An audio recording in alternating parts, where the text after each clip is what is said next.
Topic start करते हैं। Next topic है चार्टर एक्ट 1833, जिसको सेंट हेलेना एक्ट भी कहा जाता है।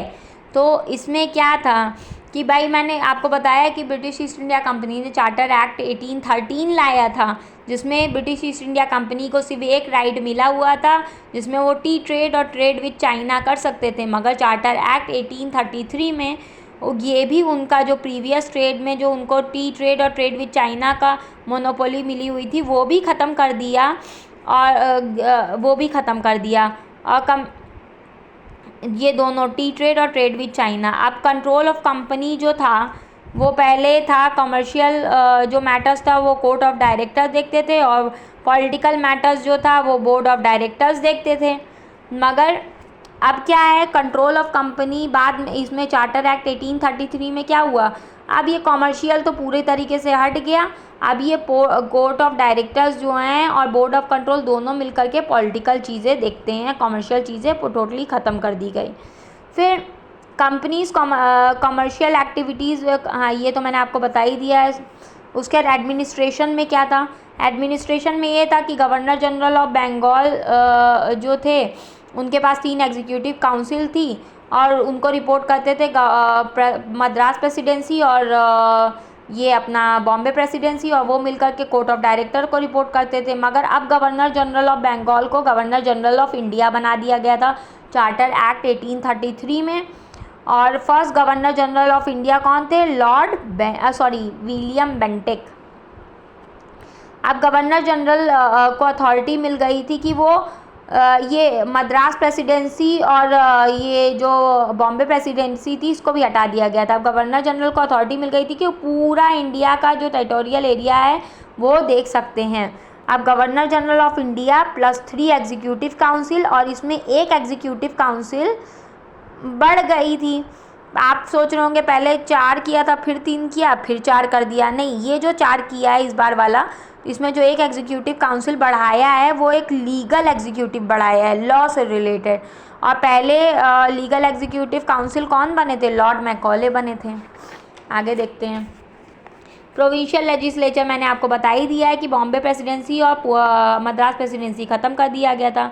अब लॉ जो बनाया गया गवर्नर जनरल ऑफ इंडिया के थ्रू, अब जो law governor general of India बनाएंगे और एग्जीक्यूटिव काउंसिल बनाएगी, अब उसको पास कौन करेगा, पहले कौन देखता था, कोर्ट ऑफ डायरेक्टर्स देखते थे, अब कौन देखेगा, ब्रिटिश पार्लियामेंट पास करेगी।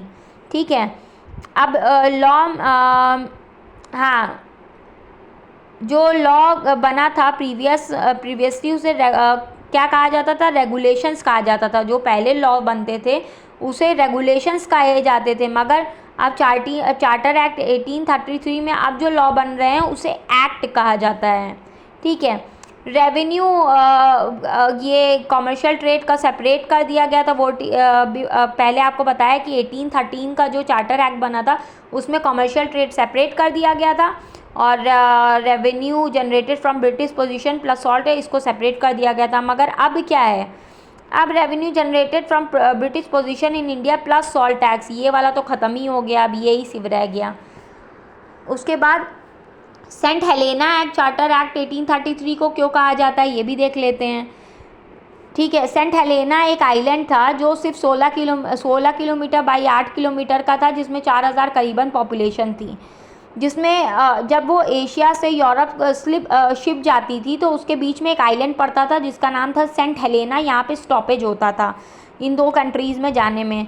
तो सेंट हेलेना आइलैंड को पहले पोर्टुगीज़ ने वो हड़प लिया था 1659 में।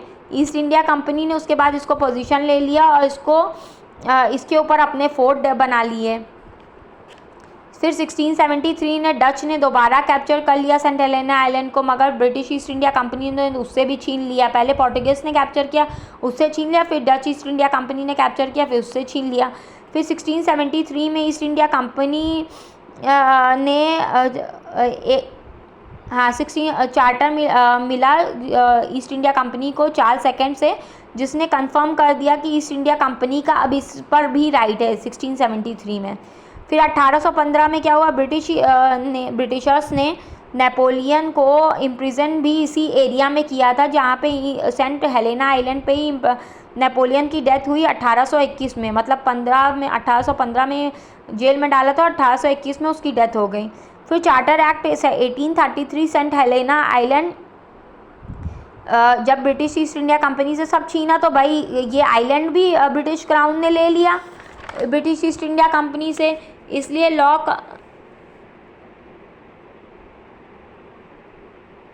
हाँ। अब इसमें क्या हुआ कि भाई जो लॉ इसमें लग रही है इसको सेंट हेलेना आइलैंड पे भी लगाएगी ब्रिटिश क्राउन, इसलिए इसे सेंट हेलेना भी कहा जाता है।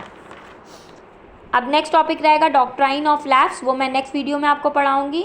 अगर आपको मेरी वीडियो पसंद आए तो प्लीज़ लाइक कर दीजिएगा, कमेंट कर दीजिएगा, शेयर कर दीजिएगा और सब्सक्राइब कर लीजिएगा मेरे चैनल को।